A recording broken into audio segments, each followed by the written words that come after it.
Welcome to the Veritas Forum, engaging university students and faculty in discussions about life's hardest questions and the relevance of Jesus Christ to all of life.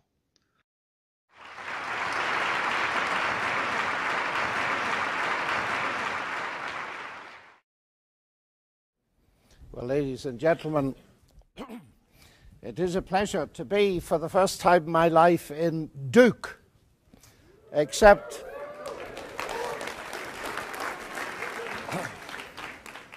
I would prefer to call it Duke, because old habits die hard. I need to correct a little bit of the misinformation that you have just received. I am a grandfather to 5, not 4 children.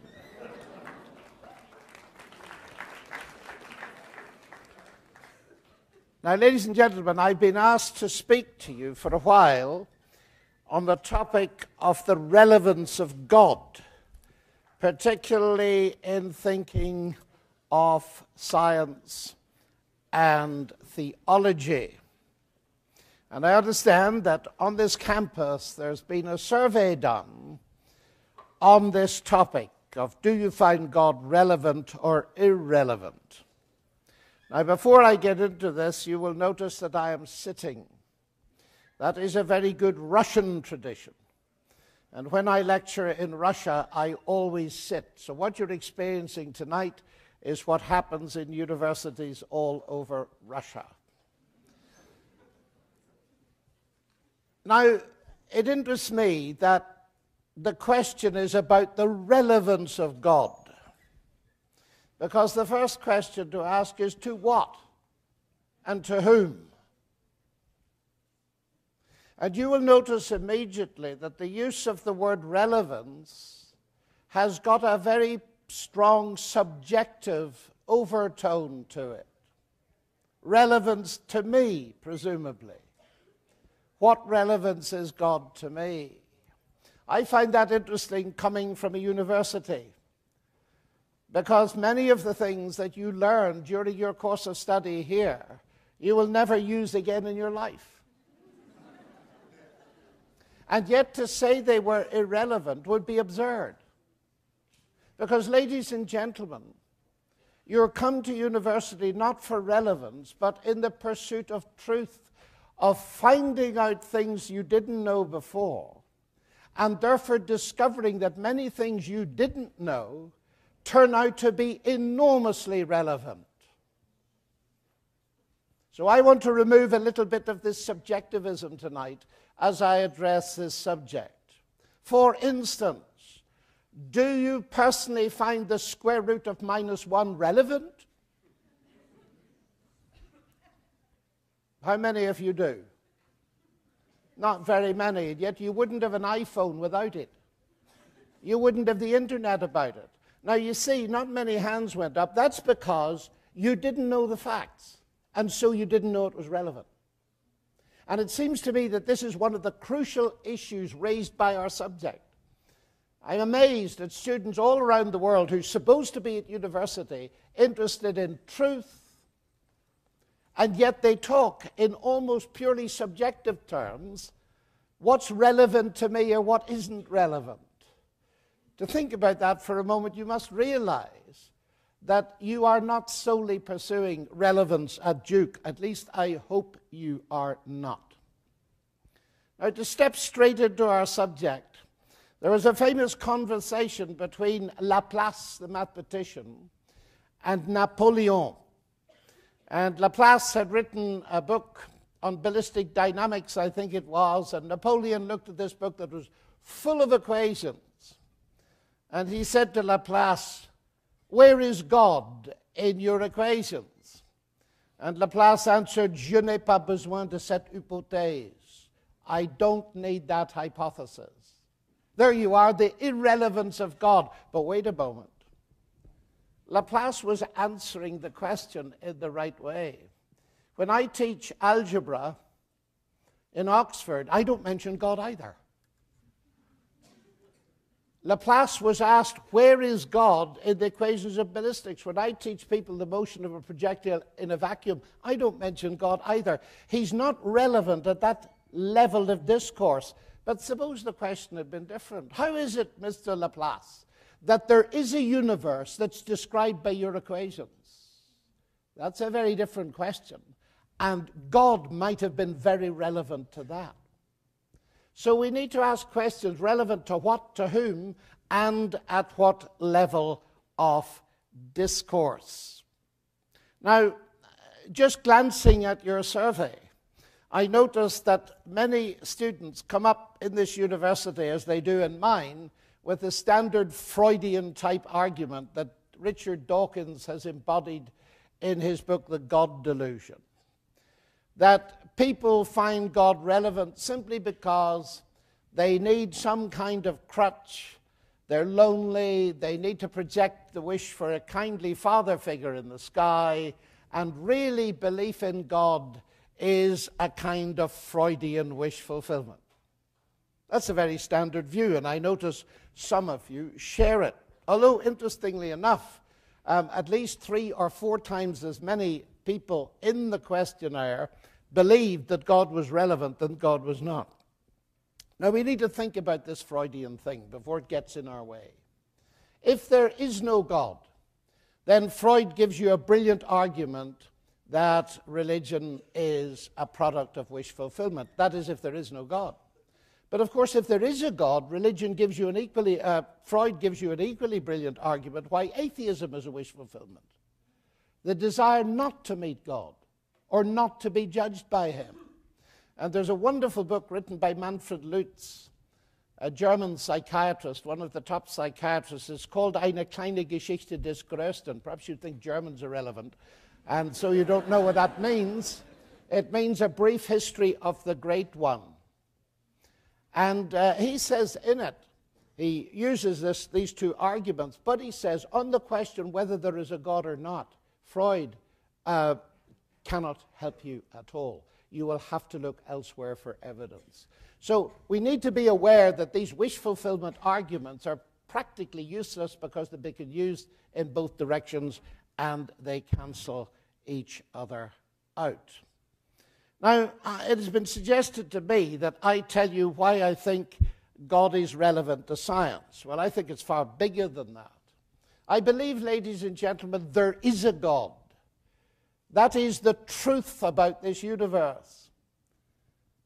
Because I'm not actually interested in God if it's simply some projection of imagination that's possibly relevant to me. I'm interested in finding out truth.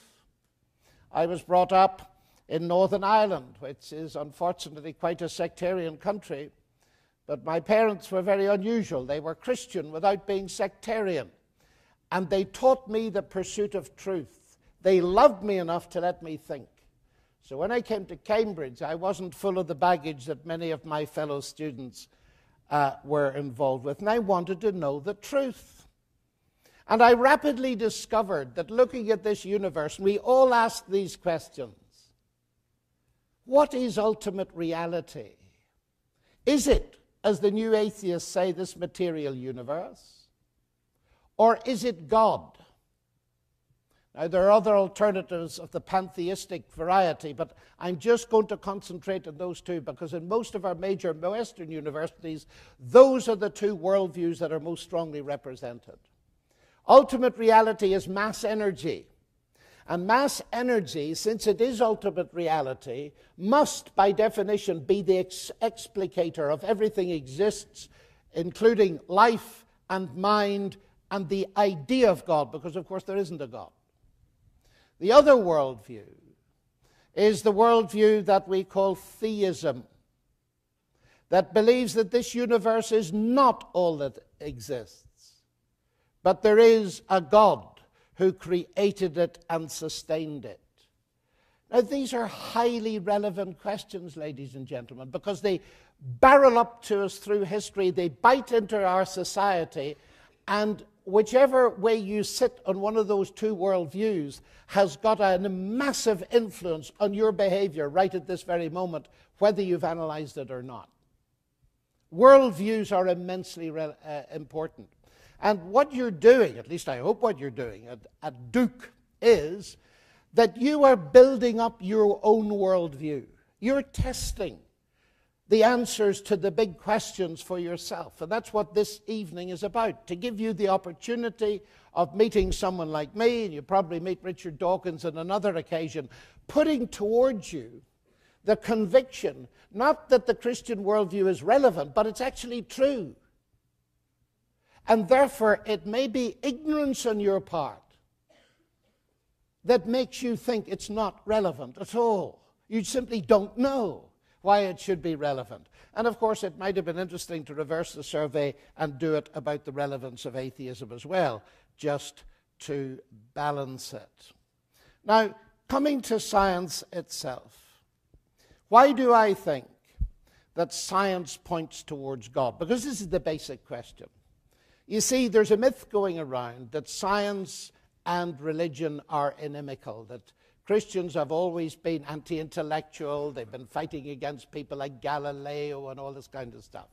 Now, if you think that, please do a bit of history, because it's easy to forget that Galileo was a believer before he started and he was a believer when he finished. And actually, Galileo was not first attacked by the Roman Catholic Church. He was first attacked by the Italian philosophers. And why was that? Because they all believed in Aristotle. They believed that the earth was fixed in the center of the universe. And so the irony of the whole thing was the Catholic Church had tied itself to Aristotle and so weighed in with Galileo when they saw the philosophers weighing in. But we know that Galileo was right and they were wrong. So it was a believer in God and in Scripture who was making this huge advance in science. So it is mythological, as my colleagues in the history of science at Oxford have pointed out to me many times. It's mythological to use this as a paradigmatic case for the conflict metaphor of religion versus science. It simply doesn't work at all. And the myth is, according to one leading historian of science, however this conflict myth got going in the first place. The real question, ladies and gentlemen, is this. It's not, as I see it, a conflict between science and belief in God. It's a conflict between these two worldviews, materialism or naturalism on the one side, which unite in their disavowing of the supernatural dimension. I am against supernatural gods, says Richard Dawkins. On the other side is theism, and in my case, Christian theism, which asserts the existence of a supernatural God. Now, if this is the biggest thing in the universe, to suggest it's irrelevant is absurd, of course. And so it's worthwhile thinking a little bit before we decide about relevance or irrelevance, what we believe to be true or not. Now, of course, I meet a lot of people that tell me there's no such thing as truth, but they expect me to believe that what they have just told me is truth. Which is astonishing because they don't realize, and that's a characteristic of postmodernism, you'll notice it everywhere, that the person making the statement excludes themselves from its implications. That won't do. Scientists are more modest. They don't claim to be bringing you absolute truth, but they do believe there's truth out there and that their science is getting a closer and closer handle on it. And most of us, I think, go along with that. They may be postmodern in other areas, but not in their science. So let's just have a look at the ways in which, some of the ways in which, briefly, confusion arises. Because many young people, and I'm sure you faced it too, are being presented today with the alternative of God or science in this whole discussion. God is not relevant because science shows that God doesn't exist, and you've got to choose between the two. Now, that arises from so many mistakes that it's hard to detail them all tonight, but let me mention one or two of them. The first is it proceeds from a false concept of God. It proceeds from the notion that God is a God of the gaps. I can't explain it, therefore God did it. Now, if you believe in a God like that, of course, the more of God, the less of science. The more of science, the less of God. But I've never met a Christian that believes in a God of the gaps. God is the God of the whole show. When Isaac Newton discovered his law of gravitation, he didn't say, oh, wonderful, I've got an equation that governs it. I don't need God. No. What he did was to write the most brilliant book in the history of science, the Principia Mathematica, expressing the hope explicitly that it would persuade the thinking person to believe in God. In other words, the more he understood of science, the more he worshipped the God whose genius did it that way. And that is precisely my own position.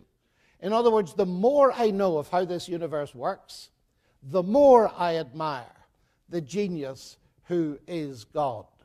How could I help not doing so? So that means, of course, ladies and gentlemen, that God is not competing with science as an explanation any more than Henry Ford is competing with the laws of internal combustion and mechanical engineering as an explanation for a Ford Galaxy motor car. And you know, it amazes me that some of the most intelligent people in the world, even children, I go to schools and 13-year-olds can immediately see that if you've got a motor car, a Ford car, and you offer two kinds of explanations, law and mechanism and Henry Ford, those explanations are both necessary, but they complement and they don't contradict each other. I find children can see it. Professors are a different matter. Now, God's relevance to science takes on very subtle forms. And the one I want to mention tonight is the fact that the very fact we can do science raises all kinds of very interesting questions indeed. Now let me say before I go into that I do not believe that science is the only way to truth.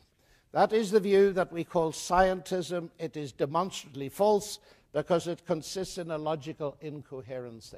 If I make the statement, science is the only way to truth, that is not a statement of science, so if it's true, it's false. Have you got that, or is it too late for logic? Probably too late for logic. But anyway, it goes too far. And it's very important that we realize that, because we are in an age where everything wants to describe itself as a science. The hard sciences don't normally use the word science in their description. Mathematics, physics, chemistry, biology. But then we get the word science attached to other disciplines. Why is that done? Because people feel increasingly that science is the only way to truth. But that's nonsense. If science is the only way to truth, you'd have to close half your faculties at Duke. History, economics, and all these vastly important topics, literature and so on, would have to shut. Science is our way of knowing, and by restricting its questions, it has been phenomenally successful. But to deify it, as is being done at the moment, and saying it's the only way to truth is not only self-contradictory, it is demonstrably completely false. But since my topic is science and faith, and you notice that topic? Science and faith. I wonder what you think the word faith means in that context. I bet you don't think it's anything to do with science. It's science here and faith there. Well, that's wrong for a start. Because faith is involved in science. And one of the things that the new atheists have done brilliantly is to confuse people about what faith is. What they say is that faith is believing where there isn't any evidence, and it's a religious concept. So when they meet me, Richard Dawkins calls me a man of faith. That isn't a compliment, it's an insult. Because what he means is that Professor Lennox believes where not only is there no evidence, he knows there's no evidence. That has meant that the new atheists do not take seriously the evidence that Christians offer to them, which is demonstrable from the God delusion. If I took my information about biology from a professor of German, I think Richard Dawkins would squawk, wouldn't he? But yet he is deriving information from anesthesiologists about the existence of Jesus. It is amazing to me, ladies and gentlemen, because the cardinal sin in the world in which I work is when you go outside your professional field, which I'm doing tonight, when you go outside your professional field, you must investigate the best evidence that comes from the opposing point of view. I've spent my life doing it all around the world. But it seems that the new atheists don't bother. Why? Because they think that those of us who believe in God close our minds, give up our intellect, and we believe for there's no evidence. And that leads them into another massive error. They do not realize that faith is involved in the scientific endeavor at a profound level. Einstein, who was quite bright, as you know, Einstein said he couldn't imagine a scientist without what he called that profound faith. And what he was talking about was the belief that you can do science. You see, isn't it amazing that here's a mathematician, and he's thinking in his head, thinks up some equations, and lo and behold, they seem to interact with the universe out there. How does that work? Perhaps you've never thought about it. But really bright people do, like Eugene Wigner, who won the Nobel Prize. And he wrote a famous paper about the unreasonable effectiveness of mathematics. Now, what did he mean by that? He couldn't figure out how something going on in the human mind could apply to the universe out there. Now, when we think about it, why should I, as a scientist, trust my mind? Here we are tonight, listening to what I hope is a rational discourse. You are relying on your mind from the beginning of this lecture to the end to give you information that's processable, that's understandable. But what's the basis of that, ladies and gentlemen? How does that work? Don't you realize it's astonishing? In fact, it's even more astonishing if you now look at it at the level of the two worldviews. What does the worldview of naturalistic atheism have to say about it? Well, I tell you what it has to. And it starts with Charles Darwin. He wrote this: "With me the horrid doubt always arises whether the convictions of man's mind, which has been developed from the mind of lower animals, are of any value or at all trustworthy. Would anyone trust in the convictions of a monkey's mind if there are any convictions in such a mind?" Now, this statement is being constantly and currently analyzed by some of the leading philosophers in the world. Because you see, there is an irony here. I asked my colleagues in Oxford about the mind. I said, what do you think the mind is? Well, they say the mind is the brain. It's a purely physical thing, okay? And what's the brain? Well, it's the end product of a mindless, unguided process. Oh, I said, why would you trust anything it says? I mean, let me put it to you. If the computer you use in your office, if you knew it was the end product of a mindless, unguided process, would you use it? Of course you wouldn't. This is a remarkable thing. Here are these people using their minds to tell me that the mind is nothing but a collection of sophisticated motions of elementary particles. And long ago, a very famous chemist saw the problem with that. He said, if the thoughts in my mind are just the motions of atoms in my brain, a mechanism that has arisen by mindless, unguided processes, why should I believe anything it tells me, including the fact that it's made of atoms? In other words, ladies and gentlemen, my chief objection to the atheist worldview is that, not that it's against God, that's obvious it's against God, is that it's against rationality, the rationality I need to do science. I believe that science explains, but to quote philosopher Richard Swinburne, I postulate God to explain why science explains. Because you see, atheistic reductionism removes thought to the firing of synapses and neurons and, of course, does away with meaning, as people are increasingly seeing. Because if you think of things solely in terms of material processes, you get stuck, don't you? Because here is the supreme irony. We live in an age that's characterized in science for many people by materialism in terms of philosophy. But you see, our scientific theories, our thoughts, are not physical processes. They are abstract ideas which are not material.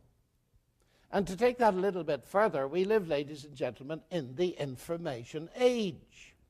Information isn't physical, It isn't material. And the grand irony to my mind is people have been trying now for some hundreds of years to keep God out and to keep any notion of supernatural above the material. And now it's creeping in the most unexpected place as a fundamental doctrine of physics. Fascinating, isn't it? Because you know, and I say this everywhere I go because I feel it's very important, the moment you see letters and writing, you immediately infer upwards to a mind, whatever the physical processes involved, and you may not know them, producing the writing on the page in front of you. You infer that there's a mind behind it. And I find it very striking that when I say to my colleagues at Oxford, think of the longest word we've ever discovered, the human genome, 3.5 billion letters, 4-letter alphabet, every one in the right order, with multiple dimensions of information beyond its linear semiotic code, and people say chance and necessity to explain it. And they see their own name written on a beach in Carolina, and immediately they postulate a mind. There's something funny going on, isn't there? And it raises very big questions for me, and I've written about them at length, and you'll find them on my website, johnlennox.org, and in my book, God's Undertaker. You see, ladies and gentlemen, this brings me in a circle, really, because it brings me to the fact of these two worldviews. The first one starts with mass energy and explains everything bottom up in terms of mass energy. The second one goes like this. In the beginning was the Word, logos, intelligence, mind. All things came to be through him. And it's that one that makes far more sense to me as a scientist than the materialistic one. Is it relevant? Vastly relevant. Because it gives a basis. And you see, look at the history of science. Do you know what the motto of your university is? Eruditio et religio. You ever think about it? The people that built this university at Oxford, my university, Dominus est illuminata mea, God is my light.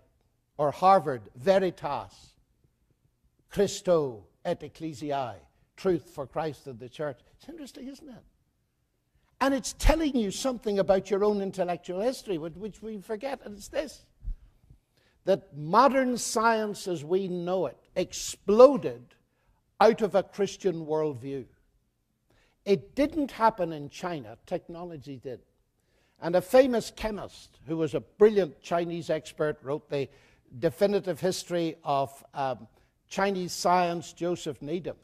He tried for years, because he was a Marxist, to explain the non-rise of anything like contemporary science in China by Marxist principles. And he ended up giving it up, and he said, I think the difference lies in this, that they did not have the unifying concept of a creator.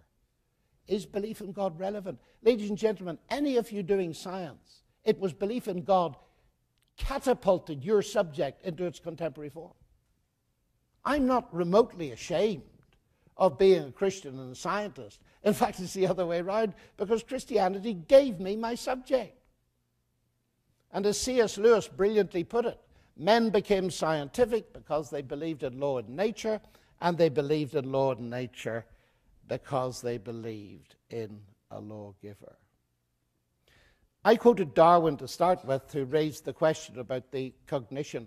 I'm now going to quote someone rather surprising. Friedrich Nietzsche, one of the most influential thinkers that there's been. But listen to this. Only if we assume a God who is morally like us can truth and the search for truth be at all something meaningful and promising of success. This God left aside, the question is permitted whether being deceived is not one of the conditions of life. Nietzsche saw that if you get rid of God, you get rid of truth, ladies and gentlemen. And in the end, you undermine science. Now, don't misunderstand me. I have met the most brilliant people in the world who are atheists, top of mathematics, in Russia particularly. Atheists do brilliant science.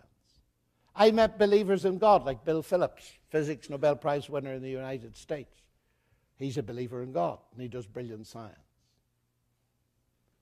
It's not a question of whether you can do the science or not. Because from where I sit as a Christian, every one of you, whether you believe it or not, is a man or woman made in the image of God, and therefore with these rational faculties. What is lacking, as Alvin Plantinga of Notre Dame puts it so well, is the warrant for that belief. Now, there are other things I could say. I promised to try to be about 35 minutes. We started late, so in the words of the TV show, I'll finish late. I want to say one or two more things, because the relevance of God these days to science seems to me to be obvious, and it needs to be brought back into the domain of discussion at the level in which I've suggested it. But there's another burgeoning field where there is a lot of intellectual inquiry. The new atheists are, of course, very interested in it because they realize that for centuries, in the West at least, morality has been based on the Bible. If you reject God, you'll have to find your morality from elsewhere. And that's proving extremely difficult. In fact, a warning has been issued by Germany's leading intellectual, Jürgen Habermas, in his book Übergänge, which means transitions. He says we need to be careful here because our human rights legislation, our educational institutions, as I've just seen, our hospices, our hospitals, all derive from the Judeo-Christian tradition. All of them. The things we value. And he warns, and he's an atheist, he warns people from trying to get rid of these things because he says everything else, and this is, I repeat, an atheist German intellectual, everything else is just idle postmodern chatter. That's not me, that's him. And what he is warning is this, that if religion is attacked, we'll eventually cut people off from meaning. Now, I've experienced this. You see, ladies and gentlemen, I started saying that from a boy, I wanted to know the truth. It's cost me a lot of effort. It's cost me learning both German and Russian and spending many, many, many months in particularly East Germany during the Cold War, talking to people, and in Russia ever since the wall came down many, many times, in the academies of science and so on and so forth.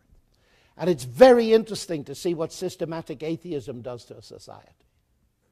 When it comes to this question of morality, and for many of my Russian friends, Dostoevsky is a prophet.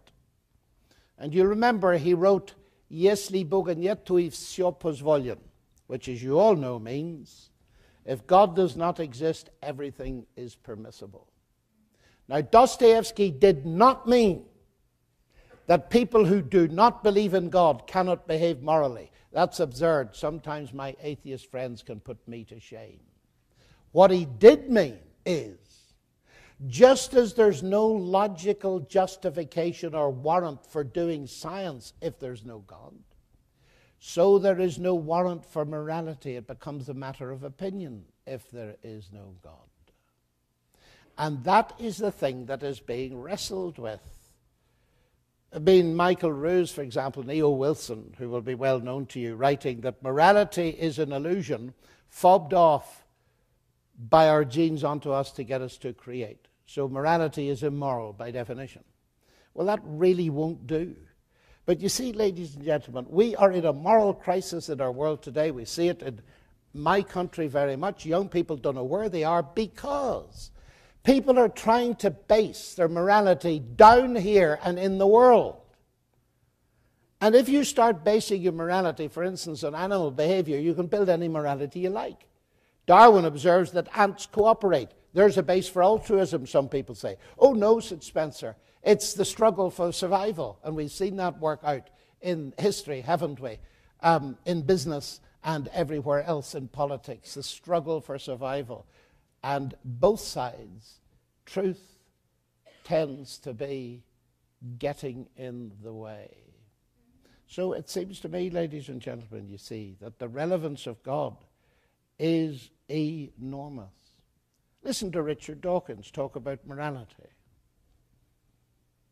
This universe is just as you'd expect it to be. If at the bottom there is no good, there is no evil, there is no justice, DNA just is, and we dance to its music. So the shooters in the Georgia Tech are just dancing to the music of their DNA. The men that flew the planes into the Twin Towers are just dancing to the music of their DNA. That's the end of morality, ladies and gentlemen. And I would just suggest to you, as students of one of the premier universities in this nation, that you think carefully where the new atheist bus is going before you get on it. Very carefully indeed. So I want to give you time for questions. There's lots of other things, but perhaps they'll come up at the question time. So, ladies and gentlemen, thank you very much for being so patient.